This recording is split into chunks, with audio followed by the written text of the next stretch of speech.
Historias reales, historias inspiradoras. A mí me encantan las historias. Sí, ¿no? Historias reales, ¿no? Porque una vez escucha historias, pero son historias que supuestas, que son fantasías. Acá son realidades. Contadas en primera persona. Así, estamos aquí con las señoras Marcela Vázquez, ¿no? Sí. Diplomada, o sea, licenciada Marcela Vázquez, y también con el doctor Fabián Piedimonte, que es neurocirujano. Y vamos a escuchar la historia de Marcela, ¿te parece? Me parece perfecto. Gracias por venir, Marcela. Un placer tenerte acá. Gracias, Fabián, por venir a estar con nosotros. Realmente hablábamos un poco fuera de aire acerca, y te dije, no me cuentes más nada porque quiero que nos cuentes un poco la historia de tu vida, sobre todo a partir de un momento que tu vida cambia, ¿no? Un episodio que nos contaste que parece un incidente trivial, pero es una bisagra en tu vida. ¿Es así? Así es. Contanos qué pasó ese día. Nada, salí, fui ahí como siempre a jugar al golf. Terminé de jugar al golf, me senté en una silla de esas de plástico de jardín. Malísimo. Se abrió la silla, malísima. Me caí para atrás. No en el pasto, en el cemento. No en el pasto, en el cemento, a 10 centímetros del pasto. Y bueno, y a los 5 meses empezó mi dolor de la columna sacrolumbar. ¿Vos qué te golpeaste? ¿Te golpeaste la cola? ¿Te golpeaste la cabeza? ¿Te golpeaste la espalda en ese momento? Primero, la primera lesión que tuve es que me fracturé la clavícula de lado a lado con ese impacto. Sí. Ah, tremendo. Porque lo que impactó, claro, en el impacto fue tremendo y lo otro no lo sentí en ese momento. Y ahí en ese momento lo pensaste que era un tema trivial, tomaste analgésicos, antiinflamatorios, y esos 5 meses, ¿cómo transcurrieron? Primero transcurrieron, era en la época donde te ponían un yeso todo en la parte de la clavícula, y después de la clavícula empezó el primer dolor de la columna sacrolumbar. ¿Estamos hablando de qué año? El accidente fue fines del 1999. Hace bastante tiempo, Sí. 25 años aproximadamente. Sí. En el 2000 me hacen la primera cirugía de la columna ¿Por qué te lumbar. operan? ¿Por qué? ¿Qué pasó? Porque encontraron una hernia entre la... ¿Una hernia de disco? Una hernia de disco, sí, entre dos vértebras. ¿Entre cuáles? Sí. Entre la L5 y S1. Bien, generalmente la zona donde se aparece, aparece la hernia. Claro. Y ahí, en manos de la persona primero que me atiende, que era un traumatólogo, me pone un separador interdiscal. Y esa cirugía duró muy poco tiempo, el no dolor, y empezó con más fuerza. Y me vuelven a operar a los 8 meses. Esa segunda operación y después tuviste más operaciones que nos vas a ir contando, Sí. ¿fueron a raíz de qué? ¿De una mala praxis o se hizo bien pero en vos no dio resultado? En realidad el separador interdiscal, después el doctor nos va a contar si sirvió o no, pero nada, a mí no fue un buen resultado, entonces toman la decisión de fijarme la columna vertebral en la segunda cirugía. Y se me ponen unas barras con unos tornillos perpendiculares. Fue una cirugía súper compleja que duró más de 8 horas. Y bueno, parecía que estaba todo muy bien. ¿En el posoperatorio inmediato? Sí, más o menos. Tuve un día muy complicada, pero a la semana salí recién. Y después tuve casi 7 meses en cama. ¿En cama? Sí, entre cama, casa, pero en casa. Vos sos una mujer activa que trabaja. Sí. Y te quedaste 7 meses en tu casa. Exacto. Me imagino que estarías un poco afectada desde el punto de vista psicológico también. Y afecta todo. Afecta la vida matrimonial, la vida familiar, la vida yo tengo una hija. ¿Y cómo transcurría esos días? ¿Tomabas analgésicos? ¿Ibas a los médicos? ¿Qué hacías? Y ahí empecé a tomar muchos analgésicos en ese momento y después, seguía consultando con este traumatólogo y se decide otra cirugía. O sea, la tercera. Tercera. El mismo, claro. ¿Y te operás? Me operan y me ¿Qué te sacan hace? todo lo que me habían puesto. Todos los fierros esos que dijiste. Son fierros. Sí. Eso sacan todos esos fierros. ¿Y qué pasó? Y empezó el dolor cada vez más fuerte, más fuerte, más fuerte. Y ahí decido hacer una interconsulta con un neurocirujano, que en ese momento era el jefe de neurocirugía del Hospital Argerich. Y él me dice, te voy a operar, pero vas a estar peor. En 10 meses vas a estar peor y vas a tener que ponerte un aparatito. Esa fue la primera descripción que yo tuve de lo que era la neuroestimulación medular. Y hasta ahí, digamos, tus días, desde el comienzo de eso, en el año 1999, ¿hasta qué año estamos hablando? Y estamos hablando, esa última cirugía fue en 2008. Casi 10 años. 10 años. De dolor. Absolutamente, cada Sufrimiento. vez mucho. Y a tu vez, ¿tenías una hija pequeña? Muy chica, tenía, claro, 12 años en ese momento, Claro. en la primera cirugía. Y no te la podías levantar, obviamente, te costaba llevarla al colegio, no podías llevarla al colegio. No. Te perdiste un montón de cosas. Sí. ¿Te deprimiste? ¿Sí qué? ¿Te deprimiste? Me deprimí también, me deprimí. ¿Tenías apoyo psicológico? Tuve apoyo psicológico todo el tiempo, tuve un apoyo psicológico impecable de quien sigue siendo mi licenciada. Bien. Momento difícil, ¿no? Muy. ¿Y cómo llegas al doctor Fabián Piedimonte? Bueno, por varios lados el doctor Piedimonte aparece en mi vida, me lo empiezan a nombrar. Entre ellos el doctor Shilton, que ya no está entre nosotros, pero él me lo nombra. Y yo confiaba mucho en él y me dijo, anda, sin duda anda. Y después en el barrio donde yo vivo, casualmente yo tuve una crisis de dolor muy intensa y en ese momento alguien me dijo, pero vos no fuiste a ver al doctor Piedimonte. Y no, la verdad que yo no había ido a verlo. Y yo ya no, me tuve que ir de Pilar, me tuve que ir a Vicente López porque no podía manejar, porque no podía ir al médico, por un montón de cosas. Y bueno, decidimos con mi marido irlo a verlo, a consultar a Fabián, sin saber nada de esto. Mejor dicho, yo no sabía nada, porque mi marido todo ese año estuvo investigando de qué era esto, si esto era la posibilidad para que yo volviera a ser quien había sido. Bien, llegás al doctor Piedimonte. Fabián, ¿en qué condiciones recibís a Marcela? Yo me acuerdo bien no porque tenga mucha memoria, esto es casi hace más de 18 años. Y claro, más, sí, estamos hablando 2009. El tema es que justamente me llamó tanto la atención las características que estaba Marcela cuando vine a la primera consulta, que uno de los capítulos que escribo en el libro es relacionado a justo cómo ella viene. Ella vino prácticamente sin poder caminar, inmediatamente sentada. ¿Silla de ruedas? Prácticamente caminaba 2 pasos y tenían que sentarla en algún lugar. Pero lo más importante, más allá de lo físico, es que era muy difícil interactuar porque la cantidad de medicamentos, opioides, derivados de morfina, gabapentina, que son medicamentos útiles, pero en dosis tan altas para mitigar el dolor, impactaban en su elemento cognitivo y no podía prácticamente conversar. Es así, Era es así. tal cual. No podía, tanto es así que yo después quise hablar con la familia, que obviamente siempre la ha acompañado, para tratar de tener un interlocutor, porque estaba seguro de que todo lo que había hablado con Marcela en 40 minutos no se iba a acordar absolutamente nada. No me acuerdo. Me imagino que de nada. habrá llegado a verte el familiar con esas bolsas llenas de placas radiográficas. Y a mí el trabajo de Fabián, de poder revisar, escuchar, cosa que lleva mucho tiempo, ¿no? Y analizar un caso de una persona que ya viene, voy a decir la palabra vulgar, cascoteada de ver tantos médicos y pasar por tantas situaciones dolorosas, perdón, como puede ser todas estas cirugías que a través del tiempo no te condujeron a tu mejoría, sino estabas peor. No digo que haya sido atribuible a la cirugía, pero quizás no se encontró la solución eficaz para lo que vos tenías. ¿Qué pensaste en ese momento? ¿Dijiste, yo puedo solucionar el problema? ¿Dijiste, este es un caso muy difícil? Yo soy un enamorado de esta técnica que es la neuromodulación, pero sé que tiene sus limitaciones en casos que lo ameriten. Marcela era el caso.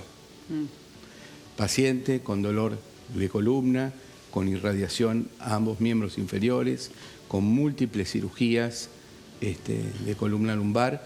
Hoy por hoy, en lo que es medicina basada en la evidencia, tiene indicación 1A, tiene una evidencia clara que es la mejor indicación cuando uno agota todas las instancias quirúrgicas. Último recurso. Último recurso. Y de hecho decidimos, lo conversamos, lo charlamos mucho y tomamos la decisión en conjunto, con ella, con la familia, para avanzar con la estimulación medular. Claro, ¿y qué es? Ahora, lo último, por favor, vamos a ir viendo también, por supuesto, el libro que lo presentan ya la semana que viene. Vamos a hacer hincapié en los últimos minutos sobre el libro, que ahí teníamos la imagen. Si querés pararte, sí, nos vas explicando, sería buenísimo. Bueno, básicamente hoy por hoy, a diferencia de años atrás, uno lo que logra es, mediante exclusivamente una punción a nivel de la columna, como si fuera una peridural, claro.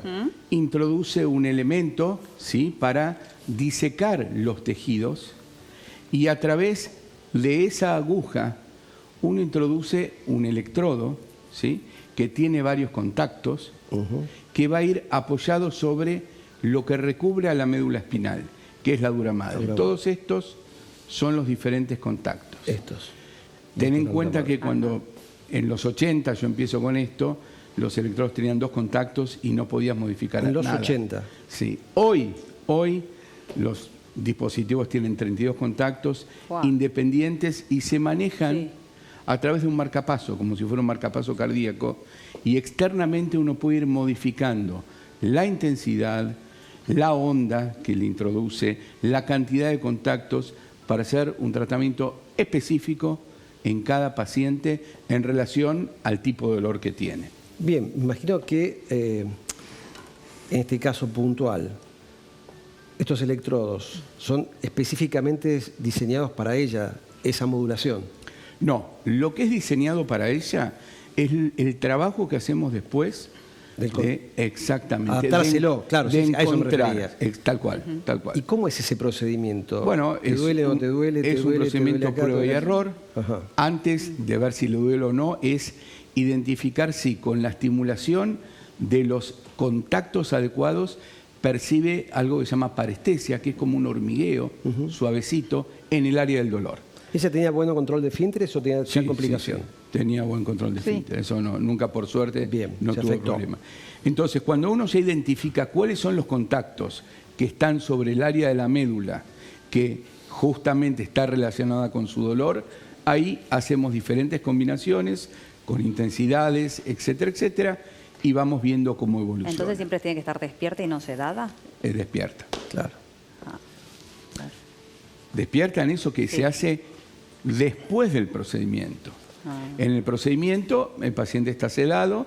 En un momento, si es necesario, uno pide al anestesiólogo que el paciente tenga un poco de interrelación para justamente identificar que estamos en el área adecuada. Bien, eso me imagino que es como una especie de, como dijiste vos, un marcapasos que tiene sus cables con electrodos, y en ese momento, ¿dónde se deja colocado ese dispositivo que es como una medalla? Eso puede estar colocado en la región lumbar o en la región paraumbilical. Y es todo por debajo de la piel. O sea, no se ve nada. Como un marcapaso, no se ve nada y el paciente continúa haciendo una vida totalmente normal, en la piscina, nadando. Le quiero preguntar a Marcela, hasta ese momento que él te plantea esto, ¿sentiste como que era una opción? ¿Te entusiasmaste con esto? ¿Dijiste otra vez cirugía?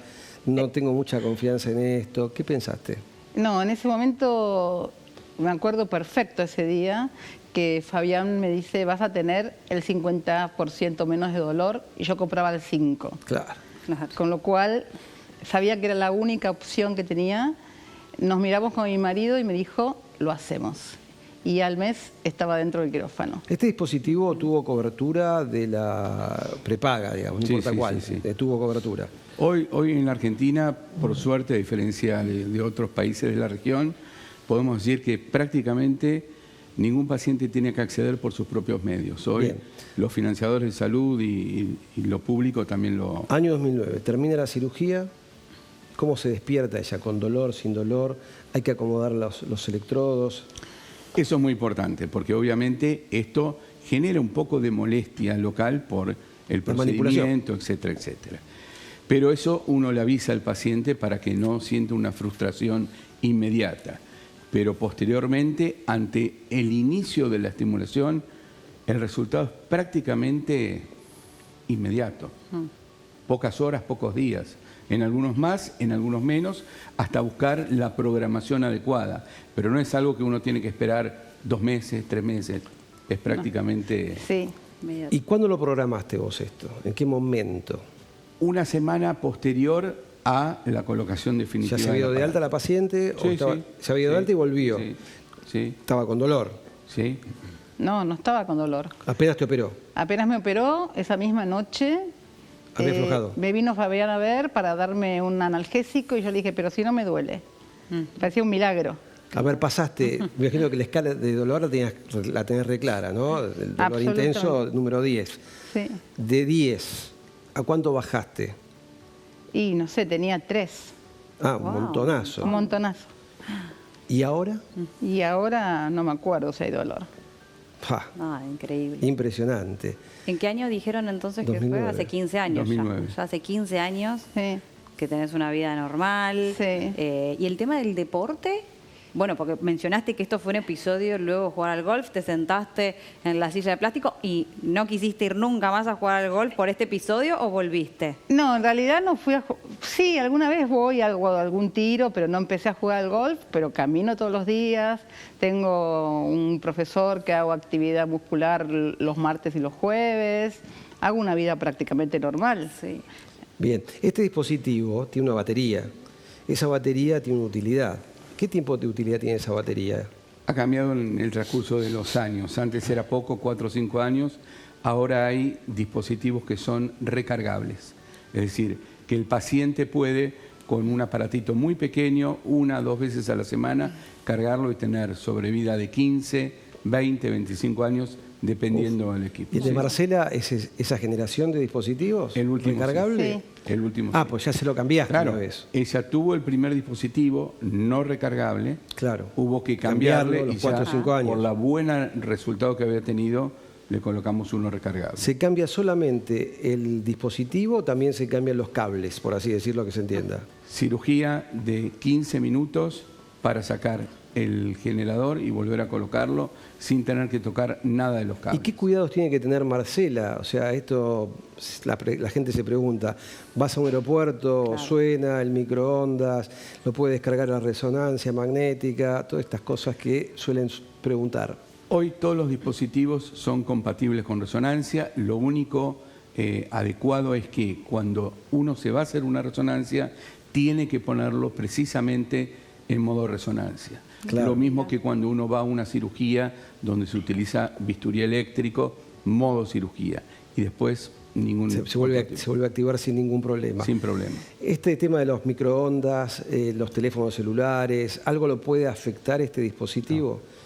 Y desde el año 2009 hasta ahora, Marcela, ¿has tenido dolor? Tuve alguna crisis muy leve. No, yo casi hoy no tengo dolor. Pero de verdad, yo siento, cuando hablaba Fabián de esa sensación del hormigueo, es esa sensación. Si yo me acuerdo que lo tengo en el neuroestimulador cuando se habla del. Si no, no me acuerdo Claro, ya. no te acordás. Fabián, ¿y cuántas personas operaste utilizando este método? Cientos. Muchísimos. Muchos. Ya. Ahora que está viendo este programa ahora, mucha gente. Es una consulta muy frecuente, las más frecuentes de guardia, digo, ¿no? La guardia es, digamos, una muestra de lo que puede llegar a ser la patología crónica. Vos te habías cronificado con el dolor, estaba ya, no sé si llegaste a tener prácticamente una adicción a los opiáceos, pero probablemente sí, porque uno se hace dependiente de la medicación, necesitas cada vez más medicación porque hay tolerancia. Entonces estabas como una especie de zombie, por así decirlo. ¿Esto es una esperanza para la gente? ¿Se hace en hospitales públicos también esto? Bueno, y qué suerte que lo dijiste. En el año 2012 se logró realizar el Programa Provincial de Neuromodulación. Es un programa estatal del Ministerio de Salud de la Provincia de Buenos Aires que aquellos pacientes que requieren de esta tecnología se los deriva a una red de hospitales en la provincia, que hay gente adecuada que conoce sobre el tema y si tiene indicación, el Ministerio aporta esto. ¿Cuál es la indicación absoluta de esto? Absoluta, paciente con lo que hoy se llama dolor posoperatorio lumbar persistente. Paciente que fue operado 1, 2, 3, 4 veces de columna y continúa con un dolor a nivel lumbar y en miembros inferiores. Patología vascular, pacientes con obstrucción y dolor por isquemia de miembros inferiores, al igual que angina de pecho no pasible de tratamiento quirúrgico, de los grados más altos de la asociación 3 y 4, también tiene una indicación. Marcela, por último, de mi parte, preguntarte cómo se les ocurre escribir este libro. En realidad, si bien yo trabajo otra cosa, soy escritora, escribo desde los 8 años, y un día hablando con Fabián un poco en el consultorio, un día me preguntó, ¿pero nunca escribiste de dolor? Hace muchos años de esto, sí, que venimos como barajando esta idea y empezando a contar un poco. Y le digo, la verdad que sí, pero tengo escrito como muy suelto, como con dolor, sin dolor. Bueno, después de la neuroestimulación empecé a escribir también de ese momento y nos parecía una muy buena idea a ambos que esto tenía que trascender. Porque lo que pasa es que no se conoce. Si bien es un método muy antiguo, antiquísimo, es tan antiquísimo como poco conocido. Claro. Y además me parecía siempre que era la posibilidad de que el otro se identificara. Porque a veces uno como paciente, el médico es el médico, pero el paciente con otro paciente se siente más cercano. Bien. Sí. Pero para vos me imagino que Fabián, ya más que tu médico, es un gran amigo, sí, y un héroe. Ahora sí, obvio. Bueno, muchísimas gracias. Se nos acabó el tiempo. Muy amable. Gracias, se acabó el tiempo. Gracias a ustedes. Gracias a todos por haber venido. Gracias, Cristian. Gracias, Rodney. Gracias, Fabián. Gracias, Marcela. Gracias. Gracias. Nos vemos la semana que viene, como siempre, aquí en Intelexis. Salud y bienestar. Chao.